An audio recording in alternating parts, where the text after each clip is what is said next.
I am a 50-year-old man, both a recently elected union official and a rank-and-file worker in my field. I live in New York City. From the very beginning of my career, I have had to piece together a combination of union and non-union work in order to make a living. The ethical dilemma I face is whether or not I, now a union official, continue to accept non-union work. The dimensions of the problem are twofold. One, a decision to accept non-union work could result in charges being brought against me. Secondly, the party that lost the election continues to vociferously and vindictively attempt to taint our administration by negatively branding us in any way they can.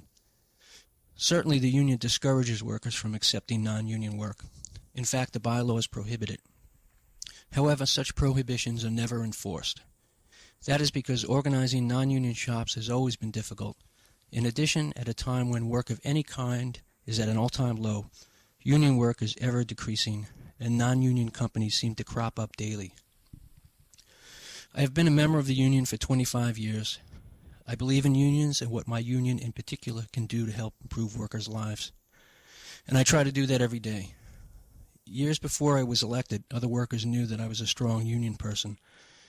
They would come to me while on the job, ask advice, question me regarding aspects of the contract, ask me who they should speak with at the union to get some problems solved. That is in part why I was elected.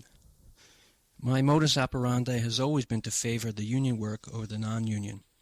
For example, I will accept a union job 7 or 8 months ahead of time, while I will only accept a non-union job 1 month in advance. And I have decided to continue to operate this way. Here are the factors that went into the decision. First, the cold reality is that I cannot make a living only doing union work. The stipend that I receive from my position at the union is very small, a token really, and thus does not compensate me at a rate which would offset the refusal to continue doing the non-union jobs.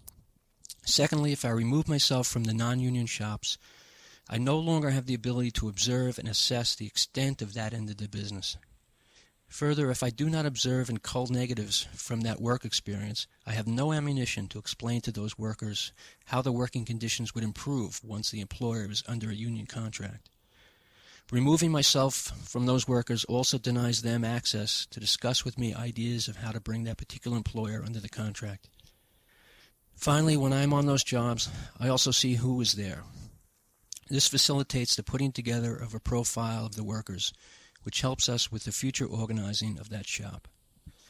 For these reasons, it made sense to me and to my advisors, officials above me in the union, to continue to be the eyes and ears of the administration in as many workplaces as possible, and to continue to make a living, a fact that allows me to remain in my position working for the union.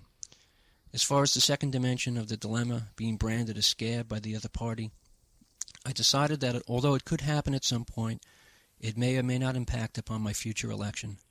In any event, I am in the moment doing the most good that I can for myself and for others. Nevertheless, I have made this presentation anonymously and without revealing the specific field in which I work.